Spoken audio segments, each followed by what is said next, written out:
Thank you for joining 1 Minute News. This is the 1 minute summary of this breaking news. For detailed report, keep watching this report. बिहारमधील राजकीय वातावरण एका विचित्र वळणावर आले आहे. किशनगंज जिल्ह्यातील बहादुरगंज विधानसभा मतदारसंघातील AIMIM उमेदवार मोहम्मद तौसिफ आलम यांच्या उमेदवारी अर्ज दाखल करण्याच्या कार्यक्रमात मोठी अराजकता पाहायला मिळाली. गुरुवार 16 ऑक्टोबर 2025 रोजी घडलेली ही घटना राजकीय संदेशामुळे नाही तर मोफत बिर्याणीमुळे व्हायरल झाली आहे. माजी 4 वेळा आमदार असलेले तौसिफ आलम, जे अलीकडेच असदुद्दीन ओवैसी यांच्या AIMIM मध्ये सामील झाले, त्यांनी अर्ज दाखल करण्यापूर्वी आपल्या समर्थकांसाठी फातिहा खानी आणि मेजवानीचे आयोजन केले होते.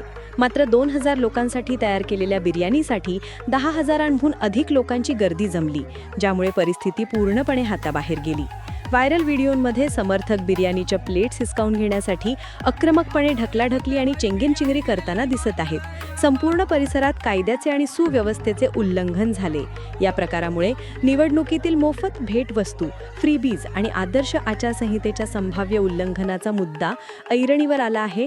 श्री आलम यांनी या भोजनाला देवाचा प्रसाद असे म्हटले असले तरी राजकीय विरोधक आणि निवडणूक आयोगाचे निरीक्षक उमेदवारीच्या दिवशी अशा मेजवान्यांवर प्रश्न उपस्थित करत आहेत. This is the 1 minute summary of this breaking news. For detailed report, keep watching this report. Bahadurganj Kishanganj येथील AIMIMचे उमेदवार मोहम्मद तौसिफ आलम यांच्या नामांकन कार्यक्रमात गुरुवार 16 ऑक्टोबर 2025 रोजी झालेली बिर्याणी चेंगराचेंगरी हा केवळ एक गोंधळाचा व्हिडिओ नाही, तर ही घटना भारतातील, विशेषतः बिहारसारख्या राजकीयदृष्ट्या महत्त्वाच्या राज्यातील निवडणूक प्रचाराच्या गुंतागुंतीच्या आणि अनेकदा विवादास्पद गतिमानतेवर प्रकाश टाकते. तौसिफ आलम सीमांचल भागातील एक अनुभवी राजकीय व्यक्ती आहेत. ते 2005 ते 2020 पर्यंत बहादुरगंजचे 4 वेळा आमदार होते आणि प्रामुख्याने काँग्रेसचे नेते होते. एका महत्त्वपूर्ण राजकीय बदलात ते अलीकडेच असदुद्दीन ओवैसींच्या AIMIM मध्ये सामील झाले आहेत. AIMIM अल्पसंख्याक लोकसंख्या मोठ्या असलेल्या सीमांचल क्षेत्रात आपले स्थान मजबूत करण्यासाठी प्रयत्नशील आहे. त्यामुळे आलम यांची उमेदवारी पक्षासाठी एक मोठी खेळी आहे. हा कार्यक्रम त्यांनी अर्ज दाखल करण्यापूर्वी त्यांच्या निवासस्थानी आयोजित केला होता. आलम यांनी हा फातिहा खानी म्हणजे एक धार्मिक समारंभ असल्याचे सांगितले. भूतकाळात विशेषतः मोठ्या उमेदवारी अर्ज दाखल करण्याच्या वेळी सार्वजनिक पाठिंबा आणि उत्साह दर्शवण्यासाठी असे मेजवान्यांचे आयोजन करणे सामान्य आहे. तथापि यावेळच्या गर्दीने अपेक्षा व्यवस्थापनाच्या पलीकडे होत्या. उमेदवाराच्या टीमने अंदाजे 2000 लोकांसाठी बिर्याणीची व्यवस्था केली होती, परंतु उपस्थिती या संख्येच्या 10 पट म्हणजेच 10,000हून अधिक असल्याचे नोंद आहे, ज्यामुळे परिस्थिती पूर्णपणे नियंत्रणाबाहेर गेली. व्हायरल झालेल्या व्हिडिओमध्ये लोक हिंसकपणे भांडत आहेत, बिर्याणीचे भांडे उलटत आहेत आणि हताशपणे अन्न हिसकावून घेत आहेत. या घटनेचा बहुस्तरीय परिणाम आहे. सर्वप्रथम याचे तात्विक परिणाम म्हणजे आदर्श आचारसंहितेचे उल्लंघनाचा आरोप.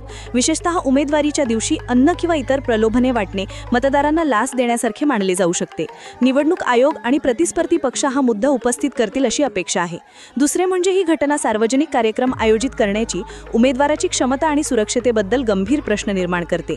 एका प्लेट बिर्याणीसाठी इतकी हताश झालेली गर्दी या भागातील लोकांची आर्थिक स्थितीही दुर्दैवाने अधोरेखित करते, जिथे मोफत भोजन एका राजकीय रॅलीसाठी लोकांना आकर्षित करण्याचा एक शक्तिशाली मार्ग असू शकते. स्वतः तौसिफ आलम, जे किशनगंजमधील गरगाव मिलिकचे रहिवासी आहेत, यांनी सार्वजनिकपणे या कृतीचा बचाव करताना सांगितले की हे मतं मागण्यासाठी नाही तर प्रेम वाटण्यासाठी आणि अल्लाहचा प्रसाद वाटण्यासाठी होते.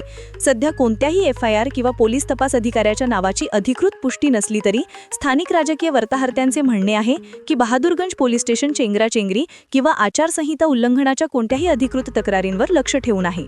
तौसिफ आलम यांच्यासाठी हा घोटाळा AIMIM मधील त्यांच्या राजकीय प्रवेशावर वर्चस्व गाजवू शकतो, ज्यामुळे सुव्यवस्था आणि जबाबदार प्रचाराला महत्त्व देणाऱ्या मतदारांचे समर्थन गमावले जाऊ शकते.